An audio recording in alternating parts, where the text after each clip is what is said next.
आचार्य जी, एक बात मैं आपसे पूछना चाहती हूँ कि ऐसे पूजा पाठ तो हम लोग रोज ही करते हैं, लेकिन क्या पूजा पाठ के अलावा मंदिर जाना जरूरी है? और अगर जरूरी है तो क्यों जरूरी है? अवश्य। जय हिंद दोस्तों, मेरा यानी डॉक्टर चारिमा का मेरे शो पॉडकास्ट विद डॉक्टर चारिमा में स्वागत है। सनातन धर्म क्या है? वह वैदिक धर्म जिसका ना तो कोई आदि है और ना ही अंत। यह धर्म दया, क्षमा, सत्य का प्रतीक है।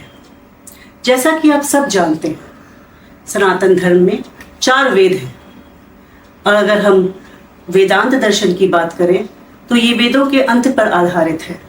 वेदांत दर्शन की 3 मुख्य परंपराएं हैं: अद्वैतवाद, विशिष्ट अद्वैतवाद, तत्ववाद या द्वैतवाद।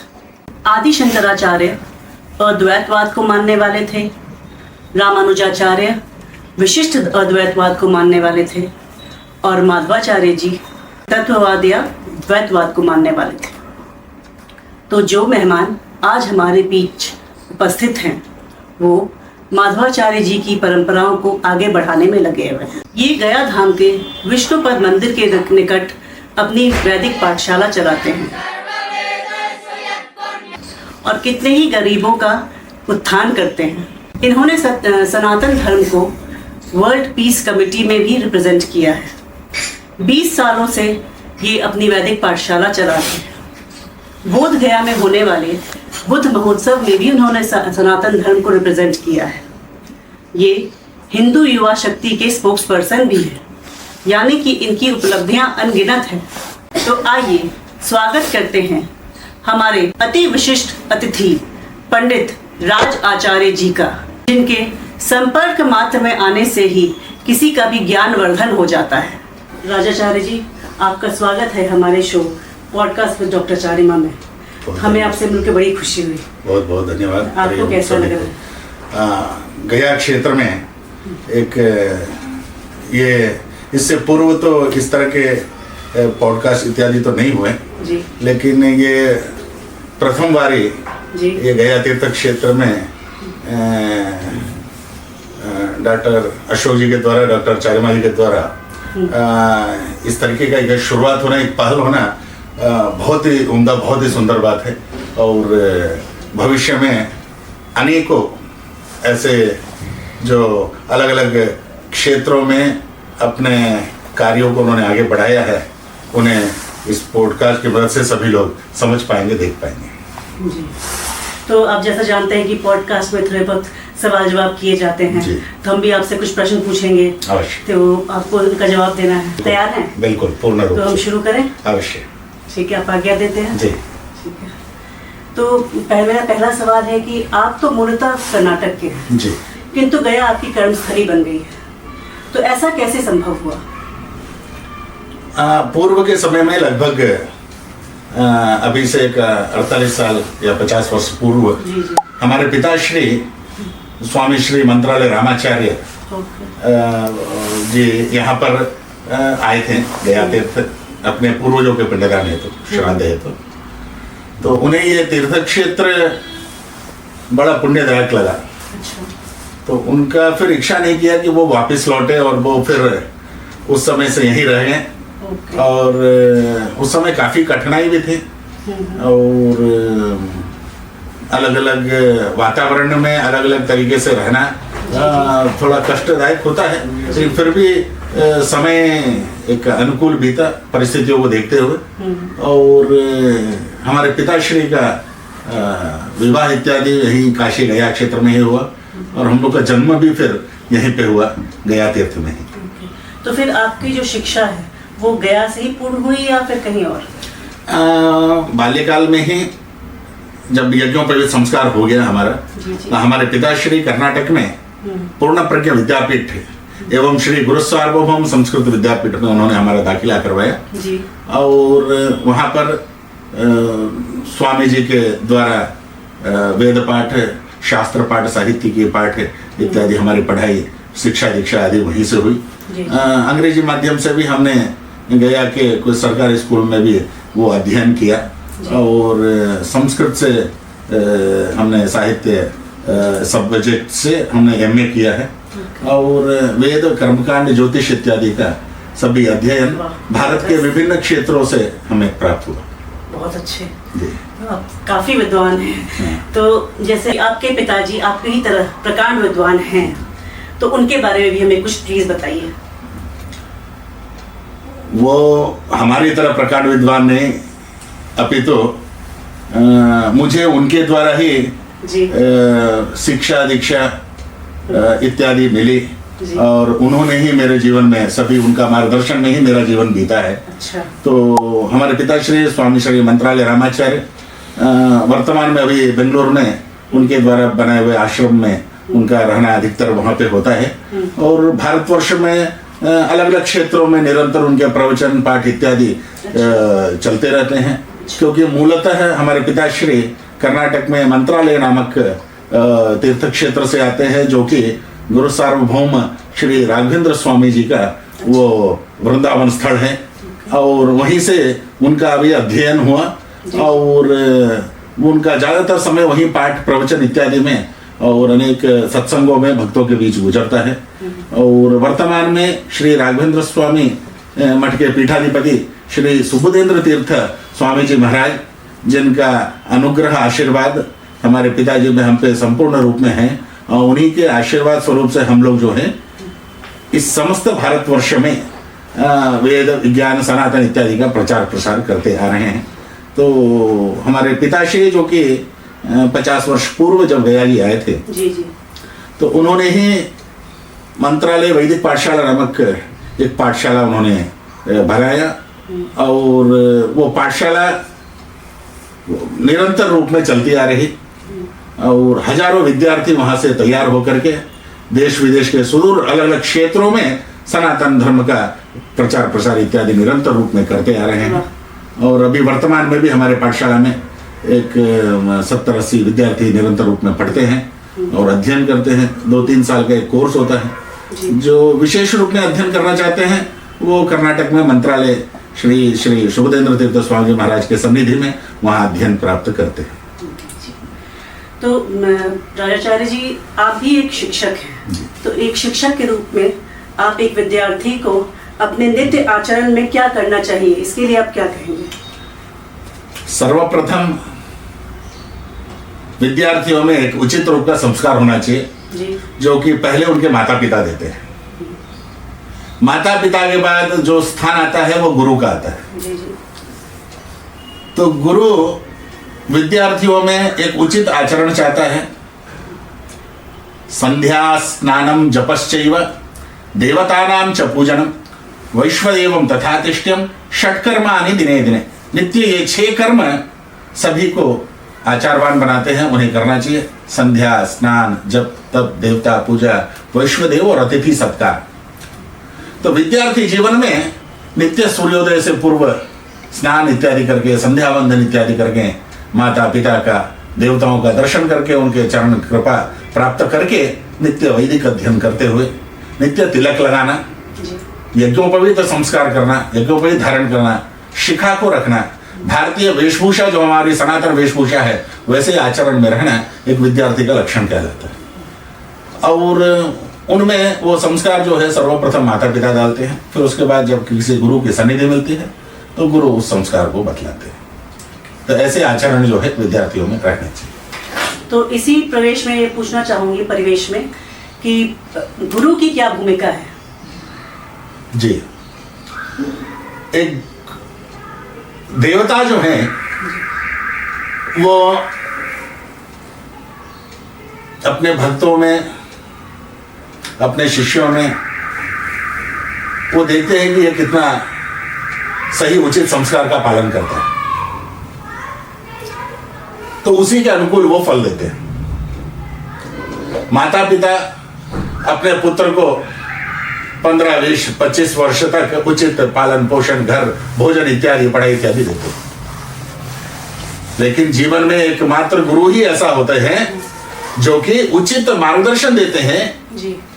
कि बालक आप इस रास्ते पे जाइए, ये रास्ता बहुत सुगम है, आगे आपका भविष्य बहुत उत्तीर्ण और उपयुक्त होगा। तो गुरु जो है उचित मार्ग को बतलाने वाला ही गुरु होता है। और सभी के जीवन में गुरु की भूमिका होनी ही चाहिए, क्योंकि जो विषय माता पिता आचार्य स्कूल के इत्यादि शिक्षक इत्यादि जो न बता पाते हों, वो एक आध्यात्मिक गुरु ही अपने शिष्यों को वो उचित मार्ग बताता है कि उसे जीवन में आगे करना क्या है। तो गुरु की भूमिका सबके जीवन में होनी ही चाहिए। सबको अपने जीवन में एक उपयुक्त आचार्यवान धैर्यवान संस्कारवान गुरु को रखना ही चाहिए। तो इसी संस्कार में मेरा अगला सवाल ये है, जो आप एक पुरोहित भी हैं और सनातन धर्म को मानने और जानने वाले हैं, तो सनातन धर्म जो है हमें क्या सिखाता है? सनातन जो है एक विशाल सागर की तरह है जी। एक ऐसा विशाल सागर जो कि ब्रह्मांड से भी बड़ा हो, उसके अंदर अनेकों छोटे छोटे पंथ के रूप में अलग अलग जिन्हें आप धर्म का नाम देते हैं, वो सभी उसी सनातन में समाये हुए हैं। चाहे वो इस्लाम हो, चाहे वो क्रिश्चियनिटी हो, चाहे वो जैनिज्म हो, चाहे वो अन्य कोई भी ऐसे पंथ हो, सिख है, पारसी धर्म है इत्यादि जो भी है, ये सभी सनातन के अंदर ही समाये हुए एक विशाल सागर के अंदर में छोटे छोटे एक मछली हो जो होते हैं, उसके रूप में उस सागर में होते हैं। सनातन एक विशाल ऐसी परंपरा है जिसे अगर हम पालन करें तो हमारा जीवन बिल्कुल निर्मल जल की तरह बन जाएगा। सनातन हमें उचित व्यवहार सिखाता है, सनातन हमें सादगी सिखाता है, हमें सत्य बोलना सिखाता है, सही आचरण में रखना सिखाता है। सनातन जैसा ऐसा कुछ भी नहीं है। अचलो यम सनातन करके कहते भगवान कृष्ण कहते गीता में, मैं सनातन की तरह अचल अमर हूं, इसकी उत्पत्ति और अंत इसका कुछ भी पता नहीं, ये सनातन है। तो हमें जीवन में सनातन से अनेकों चीजें सीखने को मिलती है। जब आप श्रीमद् भगवद गीता इत्यादि जब आप पढ़ते हैं, जब आप श्रीमद् भागवत पढ़ते हैं, आपको सनातन के संदर्भ में अनेक ऐसे विषय पता चलते हैं कि आज कई इतिहासकार, कई अलग अलग धर्मावलंबी भी हमारे सनातन को जानने में लगे हुए हैं। कई विदेशों से विद्यार्थी आकर के यहाँ सनातन की शिक्षा ले रहे हैं, अपने हमारे वैदिक ज्ञानों को वो पता कर रहे हैं कि ऐसा क्या मूल तत्व है जो इस भारतवर्ष को इतना महान बनाता है, इस सनातन को इतना महान बनाता है। तो जीवन जीने की कला का नाम जो है वो सनातन है। तो मेरा अगला सवाल है कि हम गया जी में रहते हैं, गया धाम में जिसको कहते हैं, तो गया धाम की क्या महत्ता है, खासकर जो पिंडदानियों के लिए? इस पे आप कुछ प्रकाश डालेंगे? अवश्य। गयासुर नामक राक्षस के ऊपर गया क्षेत्र का नामकरण हुआ, क्योंकि गयासुर नामक राक्षस एक पूर्ण पवित्र एक तीर्थ रूप में वो राजा हुआ करता था, उसे ब्रह्मदेव का विशेष वर प्राप्ति था। तो तब से ये गया तीर्थ क्षेत्र के रूप में विख्यात हुआ। गया तीर्थ क्षेत्र एक दूसरे रूप में कहा जाए तो स्वयमेव परमात्मा एक गदा लेकर के भगवान नारायण इस गया क्षेत्र में आकर के अपना दाहिना पैर जो है उन्होंने गयासुर राक्षस के ऊपर रखा था। तो स्वयमेव नारायण गदा के रूप में, गया गदाधर के रूप में यहाँ पे अवस्थित है। अत्यंत पुण्य तीर्थों में कई पुराणों के हिसाब से गया तीर्थ अत्यंत प्राचीन है और बहुत पूर्व में यहाँ प्रहलाद जी, अनेकों राजा महाराजा संत साधु देवता गण गया तीर्थ आए। शास्त्रों में इसकी प्रामाणिकता मिलती है। जो गया तीर्थ में वो और कहीं दूसरे पुण्य क्षेत्र में फल इतना नहीं मिलता जितना गया जी में मिलता है, ऐसे कुछ शास्त्रों में वर्णन आता है। क्योंकि स्वयं नारायण यहाँ पूर्ण वैष्णवों की नगरी तो गया तीर्थ है। जैसा अयोध्या धाम में विशेषकर परमात्मा श्री रामचंद्र भगवान का पुण्य तीर्थ है, तिरुपति बालाजी में भगवान वेंकटेश्वर का पुण्य तीर्थ है, श्रीरंगम में श्री रंगनाथ स्वामी महाविष्णु का पुण्य तीर्थ है, उन्हीं सब में यह विशेष तीर्थ गया तीर्थ क्षेत्र भगवान नारायण भगवान गदाधर का पुण्य तीर्थ है, जहां पर वर्ष भर नित्य दिन करीब 50-60 हजार के लगभग तीर्थयात्री यहाँ नित्य अपने पितरों के उत्तम प्रोलोक प्राप्ति के लिए यहाँ पिंड प्रदान आदि करने आते हैं। पूर्व में यहाँ पर अनेकों तीर्थ श्राद्ध विधियां हुआ करती थी। कुछ पुस्तकों के आधार पर 700-800 तीर्थ वेदी था। कुछ इतिहासकारों ने यहाँ पे 300-350 लगभग तीर्थ वेदियों के बारे में बताया, लेकिन अभी वर्तमान में एक 48 से 50 वेदी गया तीर्थ में है। वेदी अर्थात श्राद्ध जहां आप करते हैं, जहां पिंड प्रदान करते हैं, उस स्थल को वेदी कहा जाता है। तो विष्णु पद भी जो है वो तीर्थ वेदियों में ही एक है। तो गया में अत्यंत फल्गुनी नदी एक तीर्थ वेदी है जहां पर प्रथम श्राद्ध प्रारंभ होता है। पुनः पुनः रामशिला, प्रेतशिला, काकबली, दक्षिण मानस, उत्तर मानस, कनखल, उदीची, जिह्वालोल और धर्मारण्य, मातंगवापी, गदालोल इत्यादि, धौतपद, गौप्रचार, मुंडपृष्ठा आदि गया, गयाशीर, गयाकूप, षोड़श वेदी, ये इत्यादि ये सभी 48 तीर्थों में आते हैं जो कि यहाँ पर पिंड प्रदान करने से उन सभी के पितृलोक उत्तम लोक के प्राप्ति की ओर चले जाते हैं। गया जी ऐसा पुण्य तीर्थ है। गया के बारे में, गया के ही तीर्थ के लोगों को बहुत सारे विषय नहीं पता है। तो गया तीर्थ ऐसा महान है, ये इसका वर्णन जब आप जानेंगे तो आपको बहुत रोमांच महसूस होगा।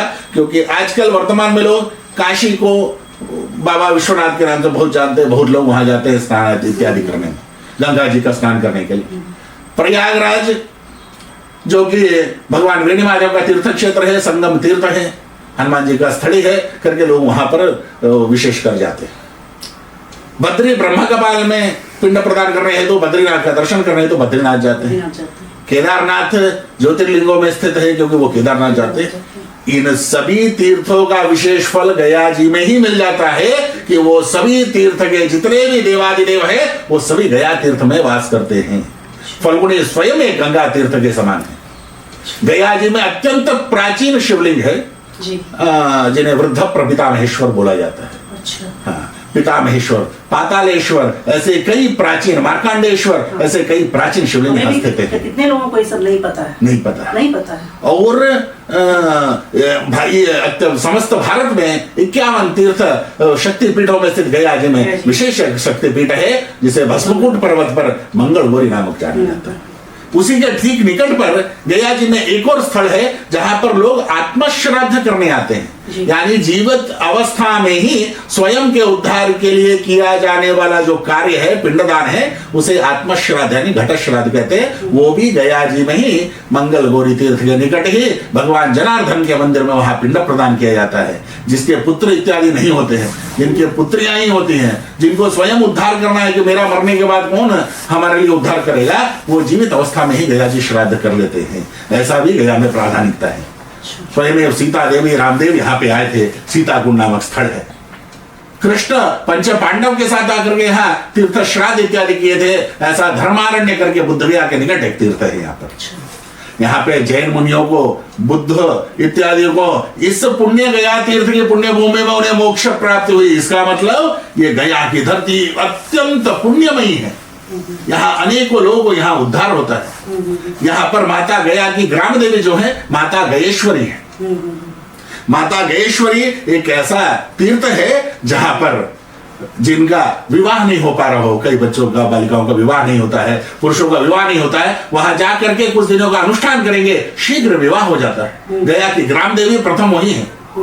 विष्णुपद तीर्थ वेदी के निकट ही गयेश्वरी माता का जो मंदिर है अत्यंत परम पावन है। उसी के निकट भगवान गदाधर का भी मंदिर है कि आपको कोई भी मन में कोई कामना पूर्ति के लिए कुछ चाहिए, कोई ग्रह कुंडली बाधा दोष है, बहुत मानसिक पीड़ा हो रही है, धन इत्यादि का बहुत दिक्कत है, तो विष्णु पद के निकट ही भगवान गदाधर का मंदिर में, माता गयेश्वरी के मंदिर में आकर अगर आप अनुष्ठान करते हैं तो सर्व कार्य सिद्धि हो जाता है। ऐसा विशेषकर यहाँ पर तीर्थ है। प्रेतशिला, रामशिला इत्यादि तीर्थ वेदियां जहां पर प्रेतत्व योग से मुक्ति होने के लिए लोग वहां श्राद्ध करने आते हैं। पितामहेश्वर शीतला मंदिर अत्यंत प्राचीन मंदिरों में एक है जहां पर आकर के कुष्ठ रोगियों का भी सब रोग दूर हो जाता है। गया में एक ऐसा तीर्थ है जहां चर्म रोगी का रोग दूर हो जाता है। उस तीर्थ का नाम है सूर्य कुंड। उस सूर्य कुंड में लगातार 7 रविवार, 7 रविवार भानुवार के दिन आप आकर के वहां स्नान करके भगवान सूर्य नारायण भास्कर के लिए आदित्य हृदय का पाठ करते हैं, उनका वहां पूजन करते हैं, तो चर्म रोग पीड़ा से, कुष्ठ रोग के पीड़ा से आपको मुक्ति मिल जाती है। आप शुद्ध हो जाते हैं, पवित्र हो जाते हैं। तो गया सभी पापों को दूर करने के लिए, अपने शरीर से सभी रोगों को दूर करने के लिए, अपने पूर्वजों की उत्तम लोक प्राप्ति के लिए गया तीर्थ अत्यंत विशेष तीर्थों में एक है। आप 100 बार काशी जाइए, 100 बार प्रयाग जाइए, 100 बार बद्रीनाथ जाइए। आप एक बार गया तीर्थ आकर के अपने पितरों के निमित्त, स्वयं के निमित्त कुछ कार्य कर लेते हैं तो आपको अनंत उत्तम लोक की प्राप्ति होती है, विशेष फल की प्राप्ति होती है। पूर्वज तर जाते हैं और त्वरित आशीर्वाद दे देते हैं। ऐसा विशेष तीर्थ है। शास्त्रों में कहा जाता है अत्र आगत सुतम दृष्ट्वा पितृणाम उत्सवो भवेत्। हमारा पुत्र गया तीर्थ यात्रा को ऐसा जा रहा है, पितृ लोग ऐसा देखते हैं कि वो लोग उत्सव मनाने लगते हैं। हमारा पुत्र गया जी जा करके गया तीर्थ में फल्गुनी नदी में खड़ा होकर के अपने पैर के अंगूठे से भी अगर जल दे देता है तो हम लोगों का उद्धार हो जाता है, ऐसा वो कामना करते हैं। तो विशेषकर गया तीर्थ की भूमिका सभी पुराणों शास्त्रों में विशेषकर लिखा हुआ है, सभी आचार्य ऋषि मनीषियों ने। तो मेरा अगला सवाल ये है कि मगध भूमि क्यों पुण्य है, तो इसके लिए हमारा भी थोड़ा मार्गदर्शन कीजिए। प्राचीन काल में मगध की भूमिका संपूर्ण विश्व के सम्राट इत्यादि मगध के हुए। राजा जरासंध, बाणावर राक्षस इत्यादि इसी मगध क्षेत्र के थे। राजा बिंबिसार, राजा अजातशत्रु का भी हमारे इतिहास में उनका भी नाम आता है मगध की भूमिका पर। पूर्व के समय में, भगवान कृष्ण के समय में कंस के परम मित्र राजा जरासंध हुआ करते थे। उनका स्थली था राजगृह, यानी राजगीर जो वर्तमान के नाम से, जहां कृष्ण और भीम आकर के जरासंध से मल्ल युद्ध इत्यादि किए। प्रत्येक 3 वर्षों में एक बार जो मलमास मेला आता है, जिसे पुरुषोत्तम मास मेला भी कहते हैं, खरमास, जो कि एक अधिक मास होता है। तो वो अधिक मास का विशेषकर मेला वो राजगीर में लगता है। वहां पे सप्त ऋषि, जो हमारे तारामंडल में सप्त ऋषि हैं, उनका मुख बना हुआ, उनके मुख से तप्त जल यानी गर्म पानी वहां से निकलती है। उस जल से स्नान करने से रोग व्याधि पीड़ा दोष इत्यादि का निवारण हो जाता है। वो क्षेत्र है मगध में राजगीर।